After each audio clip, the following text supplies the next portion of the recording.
est roi. Seigneur, Seigneur. Il est redoutable. L'invincible. Acclamons Jésus. Oh, gloire à toi, Père. Gloire à toi, Jésus. Amen. Sans plus tarder, nous allons lire la parole de Dieu. Nous allons nous intervenir de vous pendant quelques minutes pour le respect de la parole. Dans le livre de Deutéronome, Deutéronome 32, versets 10 à 12. La Bible dit, le Seigneur a trouvé l'Israël au désert, au milieu des hurlements des chacals. Il les a pris soin. Il a pris soin de lui. Il les a instruits. Il les a veillés sur lui comme sur les prunelles de ses yeux. Il fait pour lui semblable à un aigle qui plane au-dessus de son nid et invite ses petites à s'envoler, ou qui attend ses ailes au-dessus d'eux. Il le retient s'il tombe.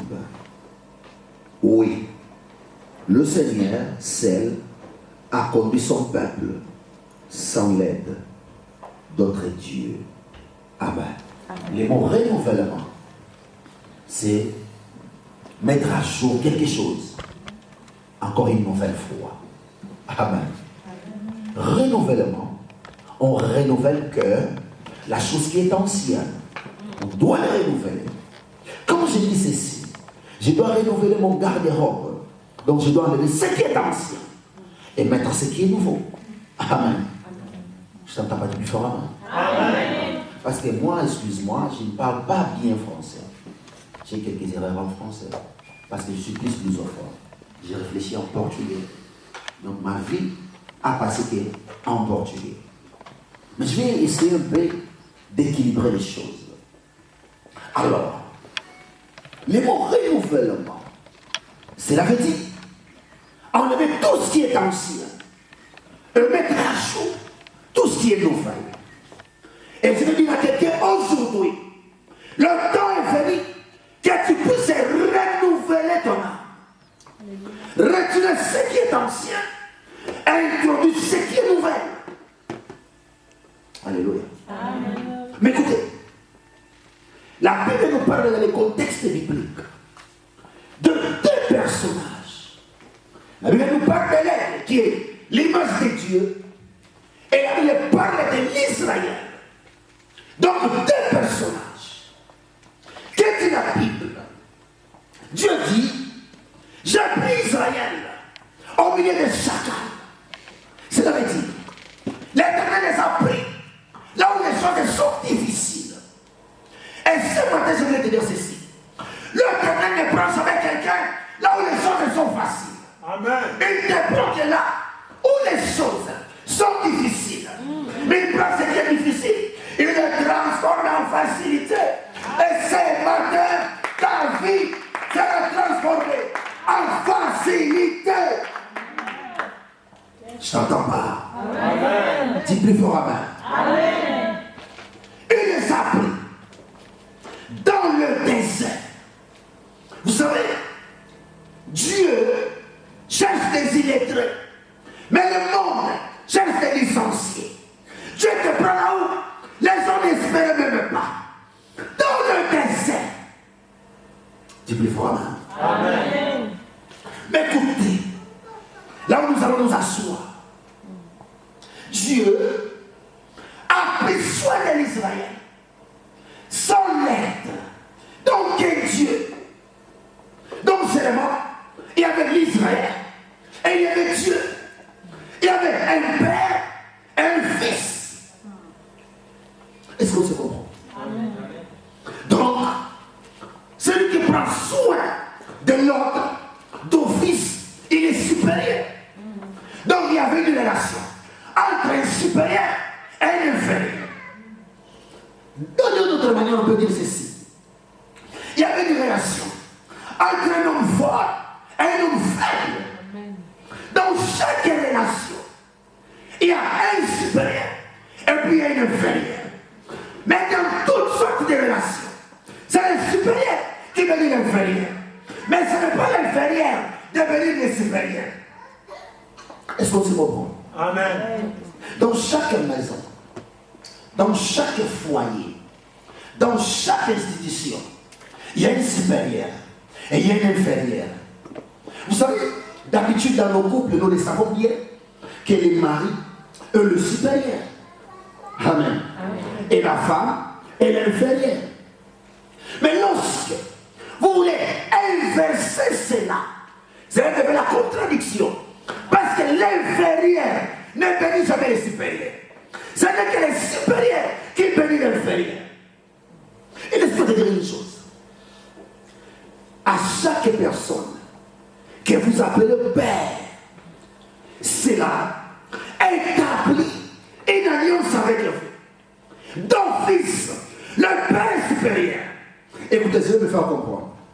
Quand je t'appelle papa, cela veut dire j'établis une alliance avec vous. Les mots papa nous lient. Les mots papa me fait voir qu'il est plus supérieur à moi. Est-ce qu'on se comprend? Amen. Est-ce qu'on se comprend d'abord? Amen. Dis plus fort, main. Amen. Je t'entends pas dire plus fort, main. Amen. Écoutez. Les noms que vous donnez à la personne établit entre vous une relation d'infériorité ou de supériorité. Lorsque vous appelez quelqu'un enfant, fils, établit une relation d'infériorité, cela veut dire vous êtes plus supérieur à lui. Est-ce que c'est pas bon? Amen. C'est plus fort, main. Amen.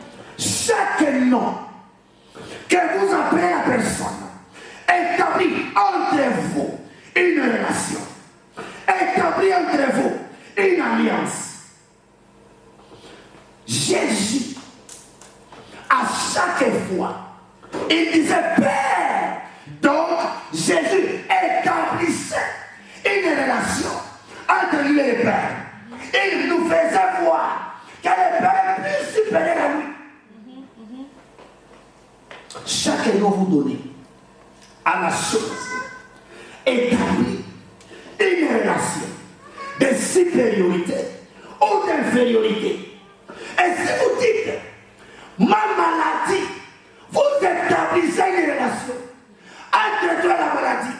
L'un de vous est supérieur et l'autre est inférieur. Est-ce que c'est comprend? Amen. Écoutez. David est devant le roi, devant Shama, Abinadab, devant les géants Goliath. Tandis que l'Israël l'appelait géant Goliath. Mais David n'a pas voulu l'appeler Goliath. De peur d'établir une relation d'infériorité. Alléluia.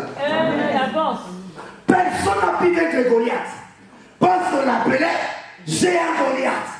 Mais écoutez comment est-ce qu'il est devenu appelé incirconcis.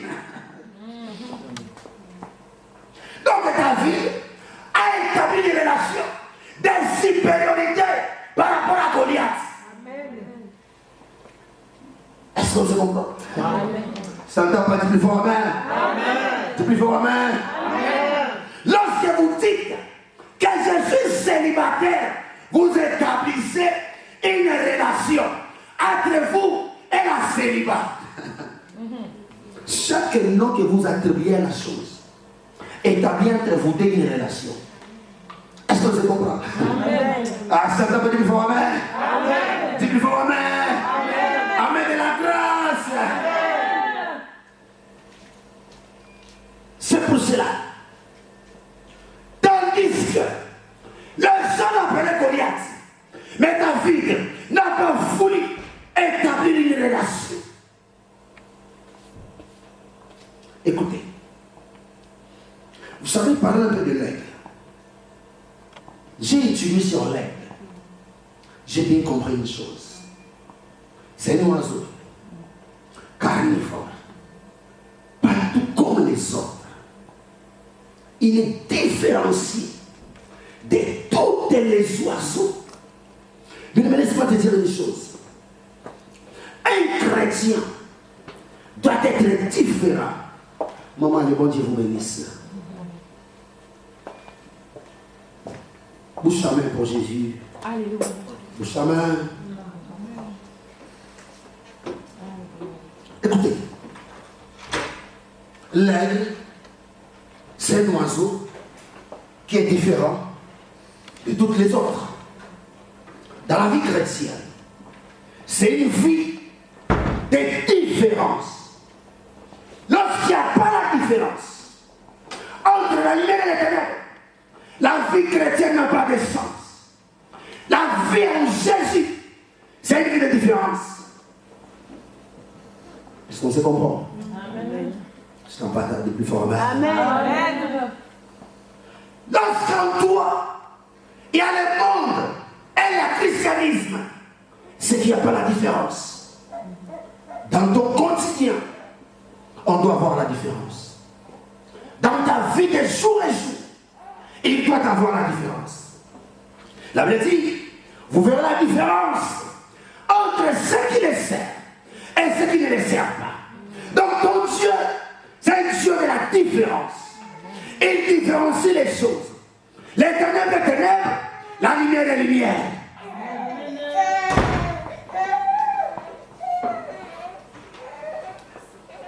Dis après moi, Seigneur Jésus, Seigneur Jésus, fais de moi. fais de moi. Je t'entends pas. Répète avec foi, avec fermeté. Seigneur Jésus, Seigneur Jésus, fais de moi une personne différente de ce monde. Vous savez, la vie de Jésus, c'était la vie des différences.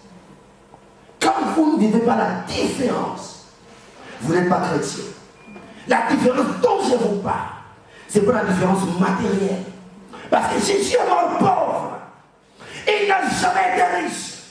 Aujourd'hui, les pasteurs cherchent à laisser des bâtiments, des maisons, des Lamborghini, des Maserati. Mais lui-même, le Créateur, a laissé ni un centime. Amen. Il faut vraiment. Amen. La différence dont je vous parle, ce n'est pas la différence financière, mais la différence spirituelle. Amen. Quand la Bible dit, les vrais adorateurs adorent le Père en esprit et en vérité. Donc la différence doit commencer par la vérité. Un chrétien ne peut pas être mensongère. Tu mens comme si tu respires. Amen. Tu mens ton pasteur. Écoutez, ton pasteur ne te voit pas, mais ton créateur te voit. Amen. Amen. Amen. Alléluia. Alléluia. Aujourd'hui, nos églises sont faibles. On est beaucoup critiqués. Vous savez pourquoi? Parce que les gens qui parlent mal des pasteurs, ce sont nos fidèles. Alléluia. Amen. Ce sont que nos fidèles qui parlent mal des pasteurs. Entrez dans les réseaux sociaux. Lorsqu'on dit qu'il y a un pasteur qui a violé une fille, vous allez voir les commentaires. Même les chrétiens, écoutez, même toi qui viens à l'église, donc il n'y a pas la différence. La différence de Dieu n'est pas encore en toi. Tu es païen, mais dans l'église. La Bible dit, comme tu es ni chaud, ni froid, je te vomirai. Il y a des chrétiens qui sont ni chaud, ni froid.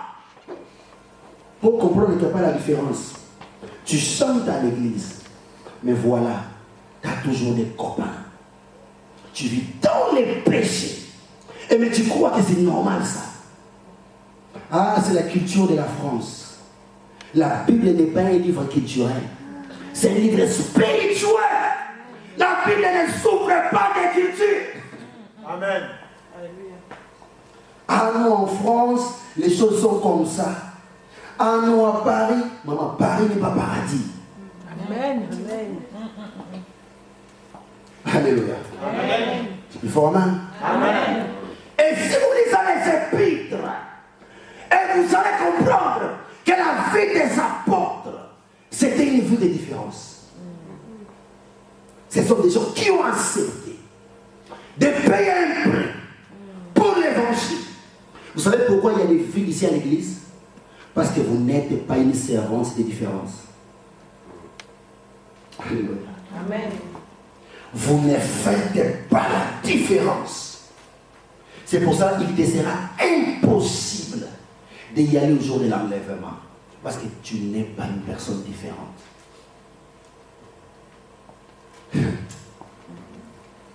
Écoutez, dernièrement, il y a eu une fête des mariages, comme d'habitude en France, vous le savez.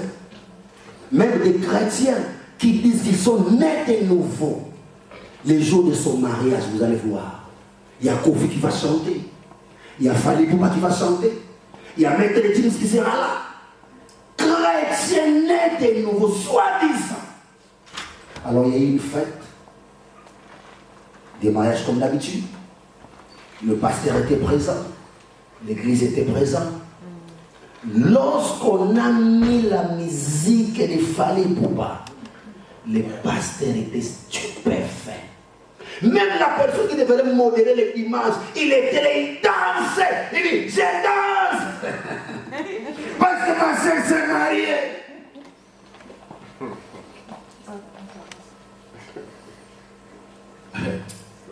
Vous savez, hein, lorsque quelqu'un qui ne danse pas en public danse, donc il cherche à se défouler, à montrer tous les pas convenables.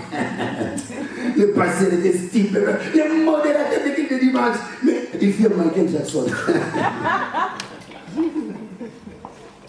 Alléluia. Amen.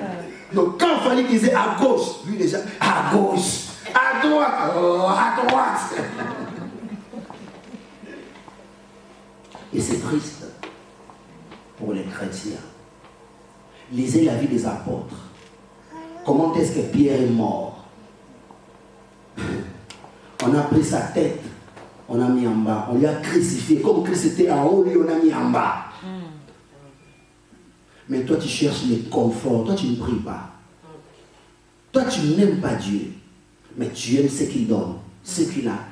C'est ce qui t'amène à l'église. Ce n'est pas l'amour de Dieu, mais c'est ce qu'il a qui t'amène à l'église. Et Dieu a attristé de cela.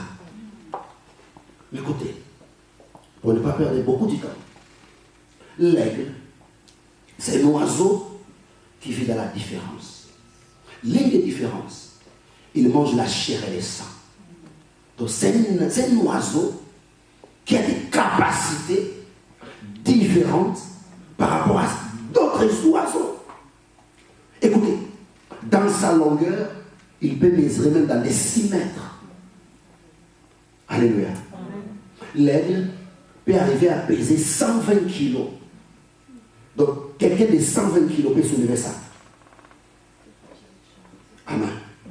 Mais ce qui m'a plus attiré en lui, l'aigle vit 70 ans, comme on dit en français, 70 ans.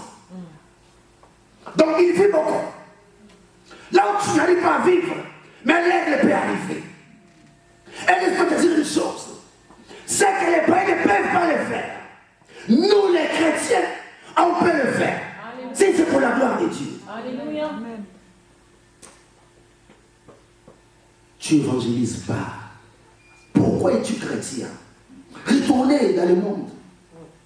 Tu ne vis pas la vie de Jésus en toi. Mais pourquoi tu viens à l'église? Remplis-le là. Bientôt, l'enlèvement aura lieu. D'un moment à l'autre. Tu dois savoir pourquoi tu viens à l'église. Quel est ton but? Quel est ton objectif? Nous ne sommes pas là. Nous allons parler de ça autrefois. Écoutez, l'aigle vit 70 ans. Mais écoutez, dans les 70 ans d'aigle, lorsque l'aigle atteint 40 ans, il devient vieux. Cela veut dire, tout devient difficile pour lui. L'aigle s'alimente de 3 choses. Ces 3 choses, faire ce qu'il puisse vivre, être ce qu'il est. C'est son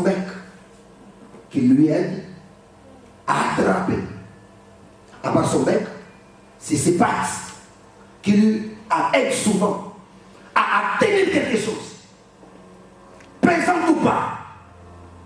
À part cela, il y a ses ailes qui lui permettent de voler bien. Alléluia.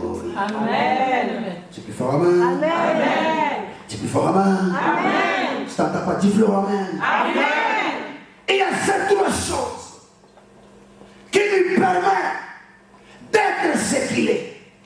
Sans ces trois choses, il ne peut jamais être ce qu'il est. Laisse-moi te dire une chose. On est chrétien parce qu'en nous, il y a trois choses. Sans ces trois choses, on n'est pas chrétien. Il doit y avoir le Père, le Fils et le Saint-Esprit. Sans ces trois choses, on n'est pas chrétien. Alléluia. Amen. Ces trois personnages qui ont fait de nous ce qu'on est. Est-ce que tu m'entends? Amen. Il me faut amen. Amen. Écoutez maintenant. Lorsque l'aigle atteint 40 ans, il devient vieux. Donc, il n'arrive pas à planer comme il planait avant. Il n'arrive pas à attraper comme il attrapait avant. Et il n'arrive pas à manger convenablement. Tout devient difficile. Pourquoi? Parce que son bec devient courbé. Alléluia. Amen. Maintenant, l'aigle doit prendre une décision terrible. Parce qu'il est entre deux choses. Entre la mort et la vie. S'il continue comme ça, il mourra. Maintenant, il doit prendre une décision importante pour sauver sa vie. Laisse-moi te dire une chose. Pour sauver ton âme, tu dois prendre une décision importante. Si tu ne prends pas cette décision de tout abandonner, tu ne mourras. Il n'y aura pas en toi le renouvellement. Analyse un peu ta vie. Qu'est-ce que tu dois abandonner? Et tu dois décider. Si tu ne décides pas, le Saint-Esprit ne décidera pas à ta place. Tu dois faire ta part. Alléluia. Amen. Tu peux faire amen. Amen. Tu peux faire amen. Amen. Qu'est-ce que tu dois abandonner? Qu'est-ce que tu dois décider à laisser? Écoutez, tu vis avec quelqu'un pendant 10 ans, 5 ans, peu importe. Vous n'êtes pas mariés. Ma soeur, mon frère, tu n'iras pas au ciel. Tu iras en enfer. Tu dois décider. Aujourd'hui, il y a des chrétiens qui viennent à l'église. Mais ce sont tes pasteurs Évra qui empêchent la croissance. Des sorciers, des sorcières. Alléluia. Amen. Tandis que les autres sont en train de dormir. Toi, tu es en train de sillonner la ville de Paris avec des Lamborghini spirituels. Mais mon frère, c'est la stupidité. Mets ça pendant les jours. Alléluia. Amen. Amen. Les autres sont en train de voler, d'aller en Dubaï avec des avions. Mais toi, tu utilises des balais pour aller à Dubaï. Alléluia. Amen. Tu dois décider. Tu vas laisser la sorcellerie. Tu iras en enfer. Car la Bible dit, le salaire du péché, c'est la mort. Mais le don gratuit de Dieu, c'est la vie éternelle. Mais laisse-moi te dire une chose. La vie éternelle est gratuite. La parole de Dieu est gratuite. On ne paye jamais une consultation. C'est diabolique, c'est maléfique. Aujourd'hui, il y a des prophètes qui font payer les autres les consultations. Pour venir me voir, il faut avoir 150 €. Qui t'a dit par quel verset biblique? Et vous allez voir, il y a des chrétiens qui l'acceptent. qu'il donne. Alléluia. Amen. Maintenant, le diable s'est installé aussi à l'église. Bien aimé, nous devons apprendre à lire la Bible. Nous devons apprendre à prier. C'était le deux ministères des apôtres. Ce que les chrétiens ne l'ont pas. C'est pour cela que demain après-demain, vous allez parler mal des pasteurs. Parce que toi, tu te confies au pasteur au lieu de se confier à Dieu. L'homme de Dieu, c'est un canal. Car c'est un vrai homme de Dieu. Lorsque c'est une forme de Dieu, c'est une malédiction. Il faut vraiment. Amen. Tu peux faire vraiment. Amen. Vraiment, la grandeur d'un homme de Dieu, ce n'est pas le nombre de personnes qu'il a dans son église. Ce n'est pas ça. Ce n'est pas ça. Mais c'est son intimité avec Dieu. Alléluia. Il y a des pasteurs qui ont beaucoup de gens ici en France. Écoutez, en Afrique, nous n'en parlons même pas. Mais rien ne prouve que ce sont des serviteurs de Dieu. Être l'homme de Dieu, ce n'est pas le nombre de personnes. Ce n'est pas les maisons, ce n'est pas les biens matériels. Alléluia. Amen. Il faut vraiment. Amen. Ça, c'est une parenthèse. Mais nous allons arriver. Il y a des choses en toi que tu dois abandonner. Écoutez, maintenant, l'aigle doit prendre une décision qui fait mal au cœur. Ne laisse pas comme ça, parce que le diable va encore revenir avec d'autres options. Maintenant, tu dois te réfugier au sommet des montagnes. Tu dois te réfugier à la prière chez ton Père céleste. C'est pour cela que vous allez voir, il y a des décisions qui ont été prises hier, aujourd'hui, nous les faisons encore. Nous retombons dans de mêmes erreurs.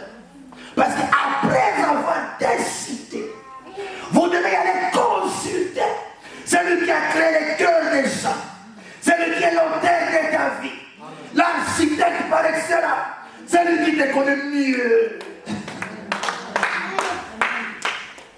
Vous devez maintenant y aller à la prière.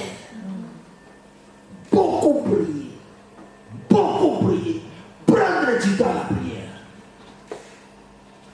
Aujourd'hui, les gens ne prient pas. Les gens ne prient pas. C'est pour cela que lui-même, Christ, a demandé à Pierre, Pierre, tu ne peux même pas prier une heure du temps. Donc Christ est l'exemple de la prière. Alléluia. On parle qu'avec Dieu dans la prière. Amen. Alors, Amen. écoutez, les jours que Jésus demandait ça à Pierre, c'était les jours que Judas l'a vendu. Alléluia.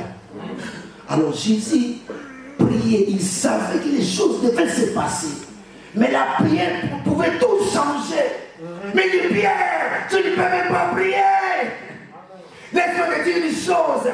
La prière peut changer les choses que la science ne peut jamais le faire.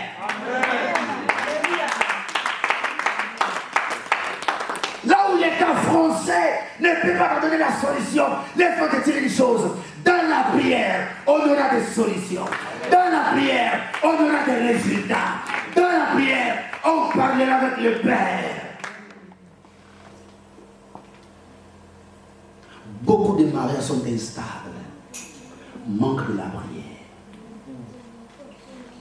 Beaucoup de gens se trouvent dans des situations difficiles parce qu'ils ne prient pas. Maintenant, écoutez, les jours où les prophètes de Baal et Astarté, on a voulu assassiner Élie. Dieu lui dit, Élie, cache-toi. N'ose pas te présenter. Reste caché jusqu'à ce que je te dirai une chose. Laisse-moi te dire une chose. La prière, c'est caché. D'être caché. Alors, fort amen. Amen. Et il cache toi. Et il va prier. Et il n'ose pas te présenter. Aujourd'hui, il y a des choses qui échouent. Parce qu'on ne commence pas par les cacher. Mais on commence par les présenter. Est-ce qu'on se comprend? Amen. Tu peux faire amen. Amen. Tu peux faire amen. Amen. Il y a des ministères dans ces pays qui ont échoué. Vous savez pourquoi? On a commencé mal à les cacher. On a d'abord commencé avec l'évangélisation. Or, on ne commence pas avec l'évangélisation. On commence d'abord à entretenir une conversation profonde avec celui qui détient les cœurs des gens. Laisse-moi te dire, passer et voir. L'Éternel touchera les cœurs des gens. Amen. Ici, même si tu n'évangélises pas, le Saint-Esprit va évangéliser. Il va mener les âmes pour la gloire de Jésus. Il va apporter des âmes pour la venue de Jésus. Si tu ne le fais pas, il y a un grand évangéliste. Depuis l'Ancien Testament, il a commencé à évangéliser. Lorsque toi tu n'arrives pas, mais lui il est toujours debout. Lorsque le monde de la terre ne vient pas, lui il vient toujours la première personne. Même s'il est passé le vrai malade, lui il est toujours là. L'ami fidèle, le Saint-Esprit. Alléluia. Alléluia. Maintenant écoutez, nous allons terminer par là. L'aigle monte au sommet du montagne. Alléluia. Ah, écoutez maintenant, lorsqu'il arrive là-bas, qu'est-ce qu'il fait? L'aigle va faire trois choses. La première des choses, il va prendre ses pattes, il va commencer à les taper sur les rocs. C'est pas facile. Il va commencer à saigner jusqu'à ce que son bec tombera. Et c'est un processus qui prend 40 jours. Il va commencer à taper, à taper, à taper. Non, si je ne me trompe pas, ce n'est pas 40 jours, c'est 3 mois, 90 jours. Il va commencer à taper, à taper, à taper, à frapper.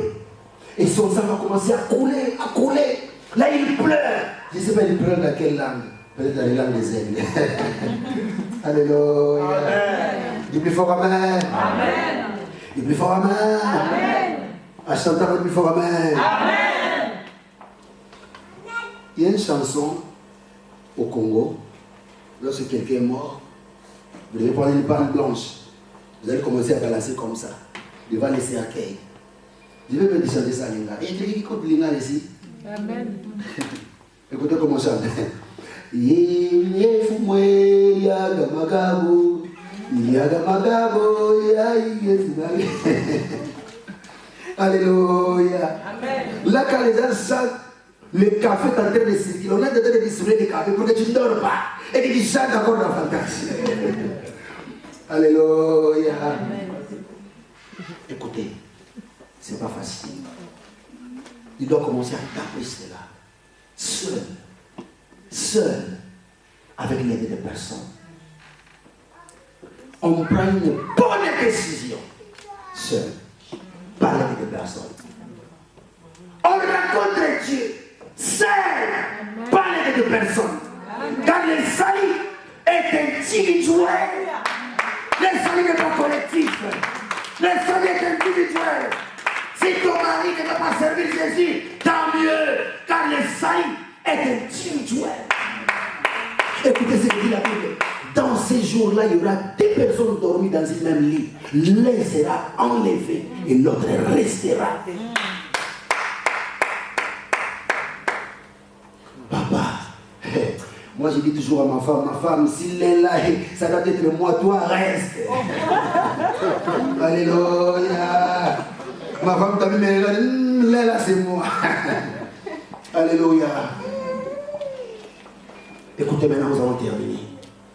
Après son bec, c'est ses pattes. Il va encore frapper ses pattes. Il va frapper ses pattes. Mais laisse-moi te dire une chose. Une bonne décision fait du mal au cœur. Peu importe la grandeur de sa douleur, allez jusqu'à la fin. Amen. Aller jusqu'à la fin. Amen. Écoutez, laisse-moi te dire une chose. S'il y a quelqu'un qui a senti de la douleur depuis l'humanité, c'était Jésus à la croix. Il sentait tellement la douleur, il désistait. Écoutez ce que la Bible dit. Dieu a dépêché l'ange pour lui dire, allez jusqu'à la fin. Ne désiste pas, allez jusqu'à la fin. Et lorsqu'il est arrivé à la fin, écoutez ce que dit la Bible.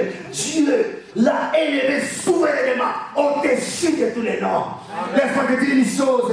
Lorsque tu arriveras à la fin, ton nom sera cité d'une manière extraordinaire. Extraordinaire. Extraordinaire. Ton nom sera changé. Ton nom sera changé. Là, lorsque les gens t'appelleront, ils t'appelleront plus païen. Ils diront, voilà, maintenant c'est un chrétien. Il est converti, né du nouveau. Alléluia. Si tu veux savoir qui tu es, demande aux gens qui sont plus proches de toi. Ils te le diront. Parce que toi, tu dis tout le temps, moi je suis chrétien, chrétien, chrétien. Demande aux gens qui ont à ta côté. C'est ça. Ils te diront qui tu es. Vous savez, la première personne à poser cette question dans la Bible, c'était Jésus. Yes. Il dit à Pierre, IMP, raconte-moi ces histoires. Qu'est-ce que les gens parlaient de moi? Pierre dit, les uns disent, tu es Belzéboul. Messie, patati patata. Il lui regarde en face maintenant. Toi que tu es en face de moi. Dis-moi qui je suis. Laisse-moi te dire une chose. La personne qui te connaît mieux, c'est celui qui est en face de toi. Il te dira si tu es un vrai chrétien ou un faux chrétien.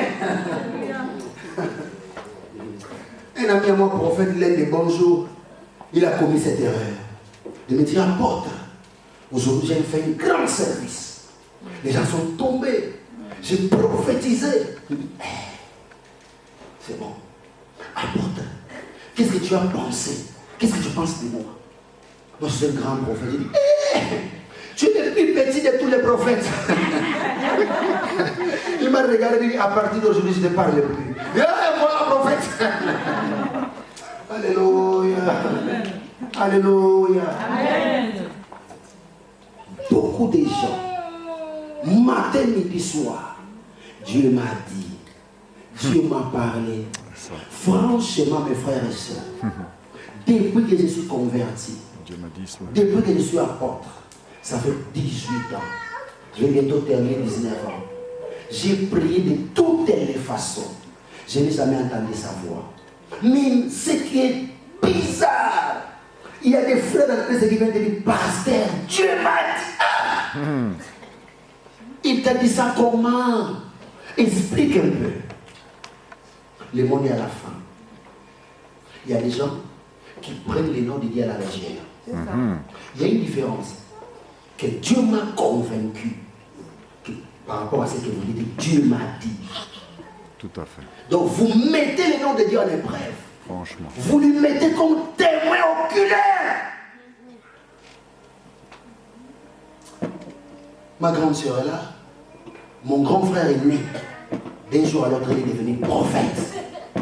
Sans pasteur, sans père spirituel. Il est devenu prophète. Il m'a dit, apôtre, je te dis, tu auras un grand ministère. Je dis, là, c'est déjà la Bible, papa. Nous tous, on serait des grands. Même pas ici, même dans les cieux, on serait des grands. Il m'a dit, Dieu m'a dit que nous allons acheter McDonald's dans une année. Vous savez, quand vous êtes en Afrique, la galère est bien élevée. Je me suis dit, j'aurai McDonald's de moi, donc passer le millionnaire directement. Car nous tous, nous aimons être millionnaires. Nous tous. Mais ce n'est pas ça le souhait de Dieu. Ce n'est pas ça. Paul dit, à quoi sert un homme? De tout gagner, mais de perdre son temps. Donc le matériel n'influence pas les ciels. Alléluia. Dis-le encore. Si on est chrétien, on n'est pas censé être millionnaire. Non. Le ciel est plus que les millions. Alléluia. Écoutez ce que dit la Bible. N'aimez pas le monde et les choses qui se trouvent en elle. Ah, merci Seigneur. Aujourd'hui, vous allez voir des chrétiens qui s'habillent à mode matin, midi, soir. Bien aimé, vous ne pouvez pas aujourd'hui me comprendre. Mais lorsque vous resterez après l'enlèvement, vous allez comprendre. Un chrétien ne peut pas suivre la mode. Un chrétien ne peut pas vivre selon les désirs mondains. Alléluia. Écoutez, depuis que mon grand frère m'a dit qu'on a acheté ma peau, un an déjà passé. Je lui ai dit, mais mon frère, comment ton Dieu m'a oublié. Il y a, voilà, j'ai encore prié, Dieu a changé la vie. Ah, il change la vie, ah non.